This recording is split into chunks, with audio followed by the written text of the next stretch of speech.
Hello and welcome to Tech Deals game performance review time on the Acer Aspire VX15 15.6-inch $1,000 gaming laptop computer.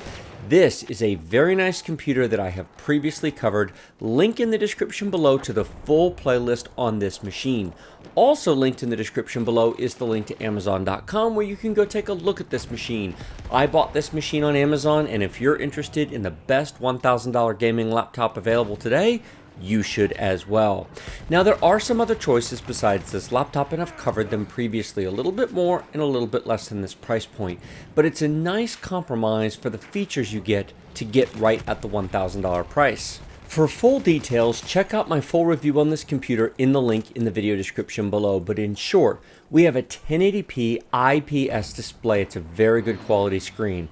We have a top-of-the-line Intel i7 7700HQ true quad-core processor with 8 threads up to 3.8 GHz clock speed. 16 gigs of RAM comes pre-installed, and an excellent Intel NVMe solid-state drive, 256 gigabytes, but most importantly, GeForce's GTX 1050 Ti 4 gigabyte dedicated gaming graphics card. Very nice combination of hardware, very quick machine. I do recommend it. We are recording the video today using an external Elgato HD60S capture card. No performance loss due to recording. You are watching the actual gameplay that produced the numbers you will see at the end of this video. Fraps was used to produce the benchmark results you'll see at the end, and the real-time numbers you're seeing are from MSI Afterburner in green in the upper left-hand corner of the screen. Today we are playing Battlefield 1 and Rise of the Tomb Raider. First, Battlefield 1. This is a multiplayer map, and it's a fairly complicated one. It's a good test of this machine.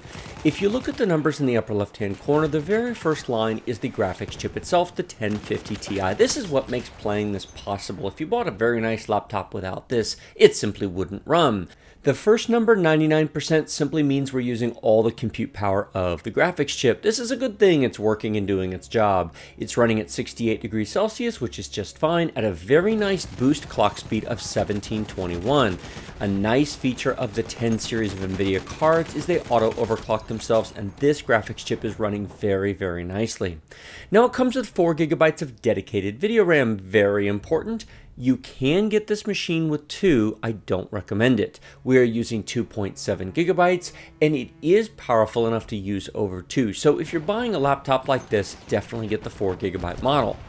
Now the third line is the actual i7 chip itself. We are using 63 to 67%. It just jumped to 73% there. And this is why you don't buy the $800 version of this machine. I've been asked many times, what about the $800 version with the i5 processor? Isn't it good enough? Well, yeah, it is. It'll do the job. But frankly, if you're spending $800, spend $1,000 and get the i7. This is why. Anytime this i7 chip goes over 50% CPU usage, we are into the hyperthreading. We're into the extra 4 threads. The i5 and the i7 both have 4 cores, but the i7 has 8 threads. The i5 only has 4 threads. So essentially, anytime you're over 50% usage, you are into the hyperthreading. You're using more than 4 threads. Now, do not misunderstand me. Can you play mini games on a 4-thread, 4-core processor? Sure, of course you can, but they run smoother and better on an i7 rather than an i5. Now, if you look at our main system RAM usage, we're using about 8.4 to 8.5 gigabytes of system RAM. Now, this is the first match I played, and I do reboot the computer in between benchmarks. It doesn't take a whole lot of playing for that number to keep creeping up. The other consideration is the $800 version of this machine only has 8 gigs of RAM. You really need 16 gigs of RAM to play games like this. It will not run as smoothly as if you have 16. Now you might say, well, we're really close to 8, does it really matter? Well, there's a lot more going on in your system RAM than what's directly reported in use. Windows has to have some RAM available for disk cache, to load up additional items from your hard drive or your SSD. It has to be able to swap other things in the background to main system RAM. Right now, I assure you, all 16 gigs is actually being used. About half of it is being used by Windows for background tasks, for disk cache, for swapping things from the SSD or hard drive to RAM, and the other 8.5 gigs is being used by the game and the programs we actually have loaded. So if you want to play Battlefield 1, if you want to play Grand Theft Auto 5, if you want to play The Division, 16 gigs should definitely be on your list.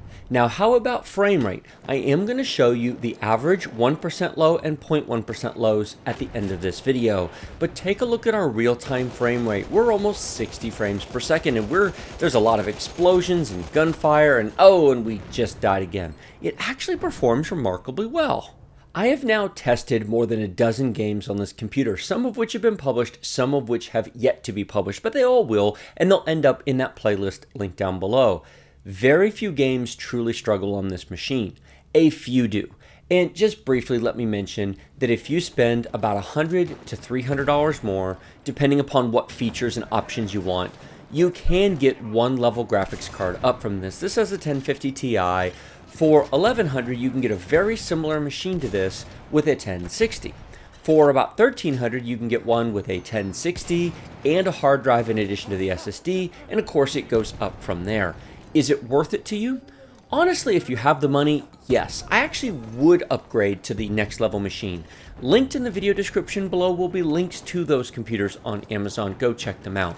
If you want to play Battlefield 1, if you want to play Ghost Recon Wildlands, if you want to play The Division, if you want to play Dishonored 2, Mafia 3, yes, you really should get the GTX 1060 model. So go check those links out down below as well. However, we are playing at high detail preset and we're doing 60 frames per second. That's not bad for a laptop that hits the $1,000 price point exactly. And had you looked at laptops last year, this wouldn't even be close, because the previous generation laptop that this replaced had a 960M, which, while it has a 6 in the number, wasn't even close to being this level of performance. For those of you curious, the old 960M GTX card from NVIDIA is half the performance of this 1050 Ti.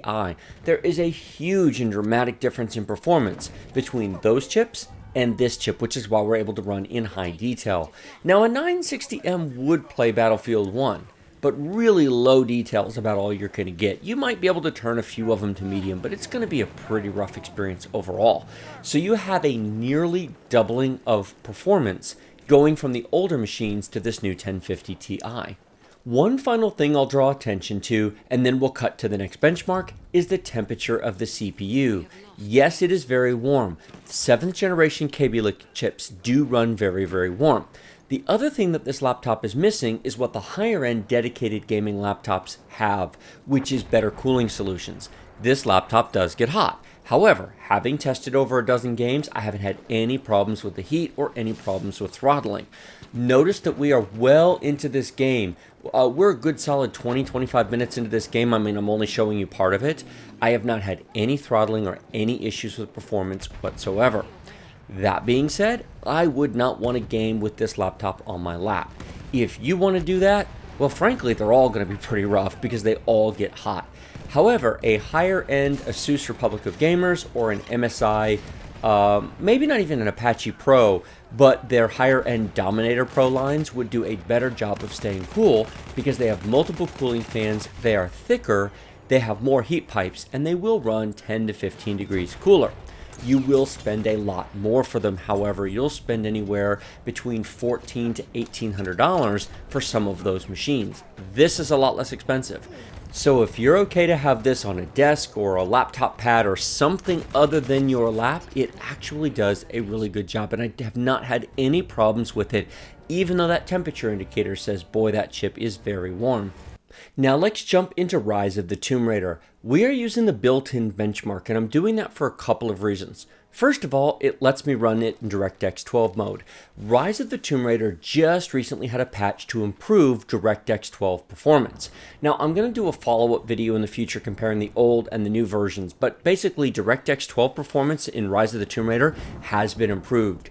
We are running at high detail preset in Rise of the Tomb Raider, which is a graphically demanding game, and getting impressive results in DirectX 12 mode. And it's not even an AMD graphics card. AMD is known to be better in DirectX 12 in certain titles, but this actually does remarkably well considering what it is. The other reason I'm running the built-in benchmark is because it shows 3 different scenes. In the past, I've done gameplay on it, but it's always in the first level with the ice, and it's not really reflective of later levels in the game, which are more demanding. Rather than actually go and play in those later levels, I'm simply sticking with the benchmark because it does in fact show 3 different scenes. The other thing is, based upon my further experience with the game, this is reasonably indicative of the performance that you can expect. This grass here, this foliage is very intense, which is why I'm no longer using the intro mission in playthrough, because it doesn't show the strain that these grassy areas in the temple area do. So this is a substitute, but it gives you an idea of what this computer will do. And I'm going to go ahead and leave these numbers up so you can see them briefly if you're curious as to where the minimum, maximum, and average is ended up between the 3 different scenes. So with that being said, let's go take a look at our first results. And here we are with Rise of the Tomb Raider. I'll show you Battlefield 1 in a second. Now this is minimum, maximum, and average because that's how the benchmark works, and it's so short it wouldn't matter anyway. You're not going to get a serious 1% number on a benchmark that short. 54 frames per second average on a 1050 Ti graphics card. This is very, very nice. Now it is true that the minimum was down at 30, but the maximum was very nice. Watch it back again if you'd like to see. It's very respectable. It doesn't dip down that far, and Rise of the Tomb Raider would be very playable on this computer. Full screen anti-aliasing was turned on. If you want a little bit more performance, turn a couple of the detail settings down. Don't switch to medium, but maybe turn shadows down a bit, maybe turn anti-aliasing off. You can make a few minor changes to bump the average up to 60 or just over 60 frames per second.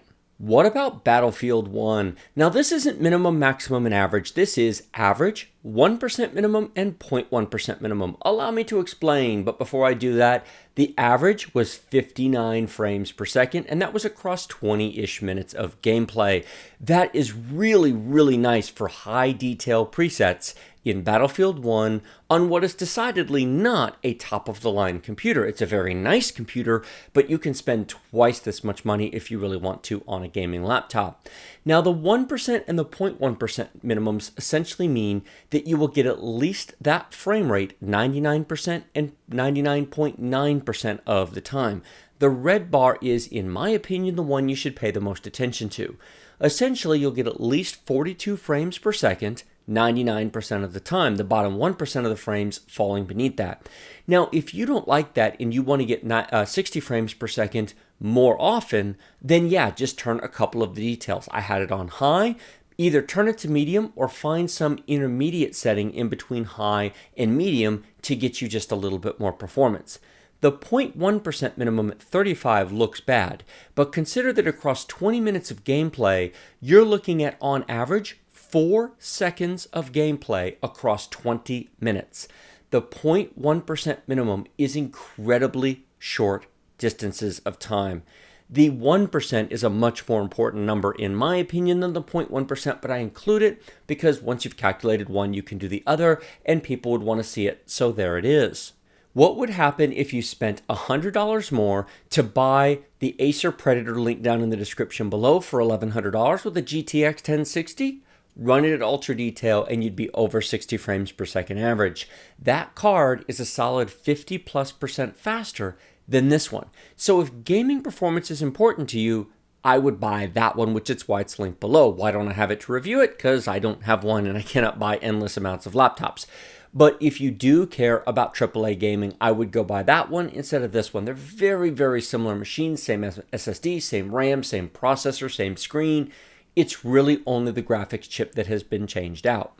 I hope you found this video helpful and useful. Click that like button, share this video with your friends. Remember to subscribe to my channel with the big huge red button directly below. Post your comments below the video. Check the video description. Links to Amazon for this laptop as well as the other models that I recommend, the $1,100 one and the $1,300 one, are down there.